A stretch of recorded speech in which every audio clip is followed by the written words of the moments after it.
I want to turn now to Dr. Reza Danesh, who runs the Urgent Care Center and mobile clinic, Moto Mobile Doctors, and he raced into action this week to treat survivors of those wildfires. I mean, you're a doctor who makes house calls, Dr. Rez. That's how everybody knows you there.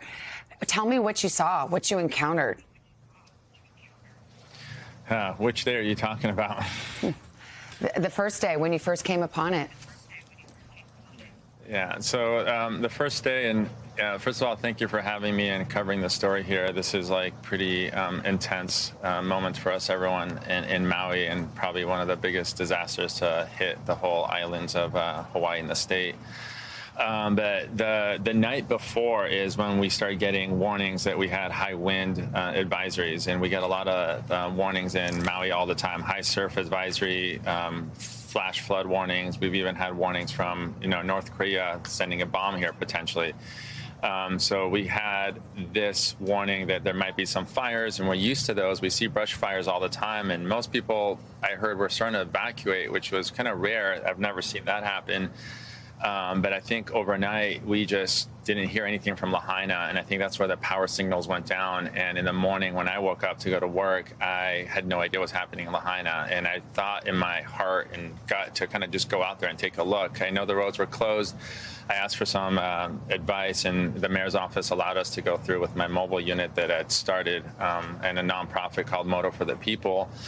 And I started getting text messages from some of the EMS people, paramedics and firefighters, that there's bodies on the ground, like lots. And that was kind of disturbing. And it was just kind of surreal. And they're like, Doc, there's bodies on the ground there. And I checked into the ER. They're like, nah, we're stable. We have some burn victims for sure.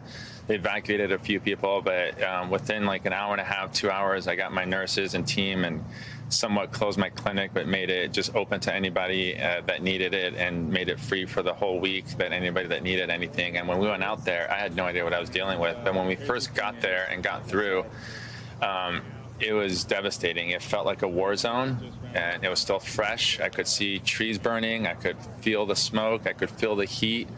And it was basically like another pandemic, to explain it. It was a ghost town, very apocalyptic.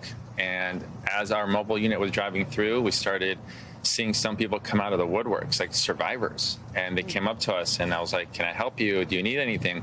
Some needed medical attention, and some were just like, I need water, I need food. And they hadn't eaten for like a day.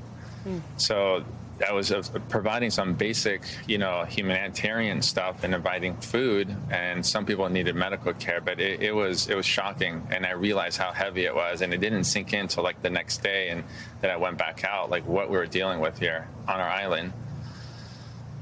Well, I mean, Dr. Rez, what the people there have been through is extraordinary. What kind of care are you able to provide now? I know that the resources are so scarce. Yeah, so I mean, initially our EMS team and paramedic and fire department, everyone's just done an extensive job as best as they can to evacuate the people and help the injured. As an ER doctor, I was kind of like mentally ready for battle. I had stuff for wound care, burn care, antibiotics, IV fluids.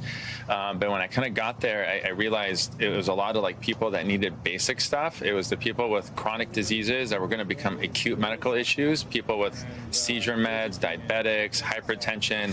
People just didn't have their medication. And I just thought I'd go there and be like a good doctor and just order their meds, and they could pick it up at the pharmacy. I had no idea the pharmacies were gone. I didn't know the other pharmacy that survived was closed. There's no electricity.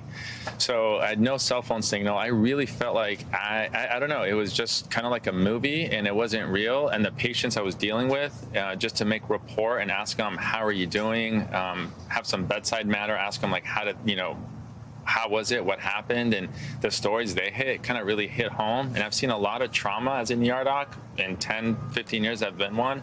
I trained at UCLA in a big trauma center, but to be here where it's been home for 12 years for me, and to hear these people's stories, it was just devastating. And one or two that I just said, can I share your story with people? And it kind of caught media's attention, was just like people telling me how they escaped. It reminded me of kind of like 9/11, where people are just flying out of windows. They literally said the fire spread in 30 seconds, block to block to block. And Lahaina is very tight. It is one of like the smallest little old cutest community ever, and it was the capital of Hawaii before I moved to Honolulu. But that whole front street and that whole area just burnt down, and people ran to the water. They were jumping into the ocean. They're paddling out to sea. This one girl said she held onto like some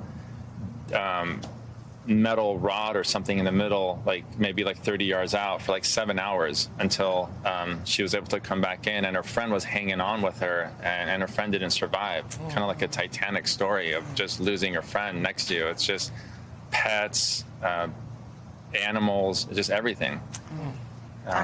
So it's kind of heartbreaking. Very heartbreaking, Dr. Rez. I mean, you're doing incredible work out there by being a good doctor, but also being somebody who's sharing these stories and making sure they get heard so that help can be on the way. Yes. Thank you. I know it's the middle of the night there. You must be exhausted. Thank you for your efforts. Thank you for your time. It's very much appreciated. Of course. All right. Thank you for having me. Thank you. Well, of course, our thoughts and our prayers are with Dr. Rez and the folks who are helping there and all the folks who survived. But just hearing him describe the scene and what people have told him, I think it's kind of hard for a lot of folks to get their head around what's happening right now. Well, he just painted a picture. Yes. And yes, I think this is a time we need to wrap our arms around this community. It is devastated. And so many people know it. I mean, Maui, if you've been to Hawaii, you've been lucky enough, Lahaina, people have such affection and love for this community. And that community has given so much to all of us who've gotten to visit and those who have lived there in the past. And it's time for us to give to them. Hey, thanks for watching. Don't miss the Today Show every weekday at 11 a.m. Eastern, 8 Pacific on our streaming channel, Today All Day. To watch, head to today.com/allday or click the link right here.